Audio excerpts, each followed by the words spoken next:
अस्सलामुअलैकुम। कैसे हैं सब? उम्मीद करती हूँ सब खैरियत से होंगे। अल्लाह ताला सबको अपने हिफ्ज़ ईमान में रखे। जो आज की हमारी वीडियो है ये मेरे मदर डे के जो नेक्स्ट डे था उस दिन के ऑर्डर है। ये 2 बेंटो थे और 2 कप केक ही थे, ठीक है।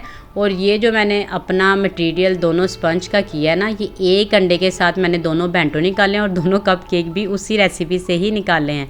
जो हमारे लिए कल फ़र्स्ट क्लास है, इंशाल्लाह आफ्टर क्लास, जब फ़र्स्ट क्लास के बाद जो हमारी क्लास होगी ना, उसमें मैं आप लोगों को प्रॉपर मेजरमेंट के साथ बताऊंगी कि 1 अंडे के साथ आप 2 बेंटो और 2 कप केक कैसे निकाल सकते हैं, ठीक है। उसमें बाकी जो भी आपको इशू पेश आएगा वो आप फिर मुझसे बाद में भी डिस्कस कर सकते हैं, कोई मसला नहीं है। मैं अपनी तरफ से आपको जो भी चीज़ बताऊंगी इंशाल्लाह ऑथेंटिक और 100% ही बताऊंगी, कोई चीज़ आपसे हाइड नहीं रखूँगी। और बाद वक़्त कभी इंसान से गलती हो भी जाती है। अगर कोई चीज़ मुझसे मिस हो भी जाए तो आप लोगों पे ये चीज़ लागू है कि आप लोग मुझसे उस चीज़ का क्वेश्चन करें। मैं हाज़िर हूँ आप लोगों को बताने के लिए। मुझे किसी किस्म का कोई इशू नहीं है, तो आपको भी इशू नहीं होना चाहिए।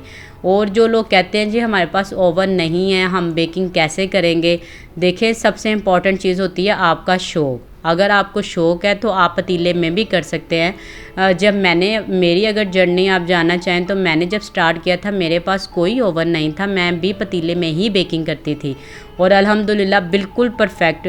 मतलब बच्चों को इशू होता है वनीला स्पॉन्ज में, चॉकलेट में, लेकिन मेरे साथ ऐसा कभी कोई इशू नहीं था आया।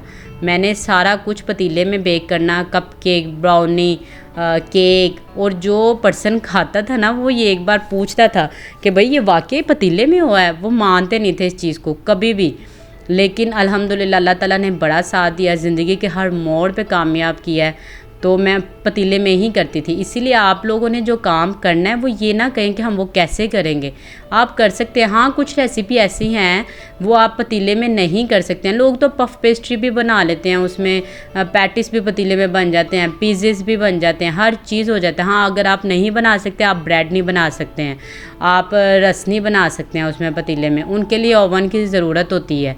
तो वो जाके फिर वो ये चीज़ें तो बेकरीज़ में जाके आती हैं काम। जो आप लोगों ने अपने घर से स्टार्ट करना है या अपनी फैमिली के लिए बनाना है ना, वो आप पतीले में भी आराम से बेकिंग कर सकते हैं। सिर्फ उसमें ये होता है कि आपने टेम्परेचर का ख्याल रखना होता है। जो सिलेंडर पे बनाते हैं उसका टेम्परेचर और होता है, और जो वैसे ही दूसरे नॉर्मल चूल्हे पे बनाते हैं उनका जो टेम्परेचर होता है वो और होता है। और वो आंच होती है कि बिल्कुल आपने जो सिलेंडर पे रखनी है वो थोड़ी सी तेज़ रखते हैं, और जो चूल्हे पे बनाते हैं वो थोड़ी सी नॉर्मल होती है, ठीक है। बाकी मैंने ओवन लिया है 2 साल बाद, अपनी बेकिंग से अर्निंग करके मैंने देन उसी से ओवन लिया है। मेरे पास कोई ओवन नहीं था, मैं जब स्टार्ट किया मैंने पतीले में ही किया है। और आई थिंक सो मेरी स्टूडेंट भी हैं राफिया, उन्होंने भी पतीले से ही स्टार्ट किया था, फिर उन्होंने बाद में ओवन लिया। बहुत सारे ऐसे लोग हैं जिन्होंने स्टार्ट थोड़े से किया, देन उसमें इन्वेस्ट किया, उसी से ही कमा के और इसी में ही कामयाब इंसान होता है। लेकिन अगर किसी के पास इतनी जेब में है, वो अफोर्ड कर सकता है, तो भाई उसको लेना चाहिए। और ये जो स्टिकर आप देख रहे हैं ना, ये स्टिकर्स आप किसी भी पिंटरेस्ट से निकाल के डिज़ाइन आप फ़ोटोशॉप वाले को दें, वो आपको निकाल देंगे। साइज़ मैंने जो इसका लगाया है स्टिकर का बेंटो के ऊपर, मोस्टली जो साइज़ लगता है ना वो 4x4 ही लगता है। और अगर ज़्यादा छोटा आपने करना है तो आप 3x3 कर ले। ये थोड़ा सा मुझे इस तरफ लगाना चाहिए था लेफ़्ट साइड पे, बट वो देखा तो राइट पे लग चुका था। मैंने कहा चलो यहाँ से ना मैं कटर कर लेती हूँ, इसको ना कट कर दिया मैंने।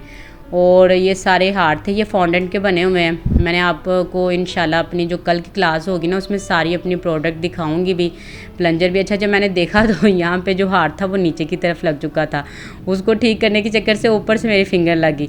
क्रीम वाले केक का सबसे बड़ा इशू ये होता है कि जब वो एक बार सेट हो जाए ना एक चीज़ को ठीक करते करते दूसरी चीज़ आपकी ख़राब हो जाती है। लेकिन कोई नहीं, माशाल्लाह मेरी कस्टमर बहुत सेटिस्फाई थी। उन्होंने मुझे बताया जी पहले मैं कहीं और से बनवाती थी बट उनका नंबर नहीं मिला, तो मैंने सोचा कि आपका आ गया सामने, मैंने सोचा मैं आपसे बनवा लूँ। लेकिन उनके रिव्यूज़ बहुत मुझे अच्छे आए। मैंने कहा ये मैं चीज़ें नहीं मानती, जो अल्लाह ताला ने जिसकी रोज़ी रोटी जहाँ पे लिखी होती है ना उसको वहाँ से मिलना ही मिलना होता है। और माशाल्लाह उन्होंने मतलब बड़ा अच्छा मुझे वीडियो भी बना के सेंड की, जिनको उन्होंने भेजा आगे से, और वो बहुत सेटिस्फाइंग थी, कह रही थी नेक्स्ट टाइम आपसे ही बनवाऊंगी। मैंने कहा चलें ये कोई मसला नहीं है, अल्लाह ताला अपना आपने 100% देना है। आगे से इंशाल्लाह अल्लाह ताला आपको कामयाब करेगा ही करेगा। ये लाइनर के बारे में तो मैंने आप लोगों को ऑलरेडी बताया हुआ है। ये मेरा पैकेज पूरा रेडी था। इंशाल्लाह कल मिलेंगे फ़र्स्ट क्लास में। आज के लिए इतना ही, अपना ख्याल रखिएगा। अल्लाह हाफिज़।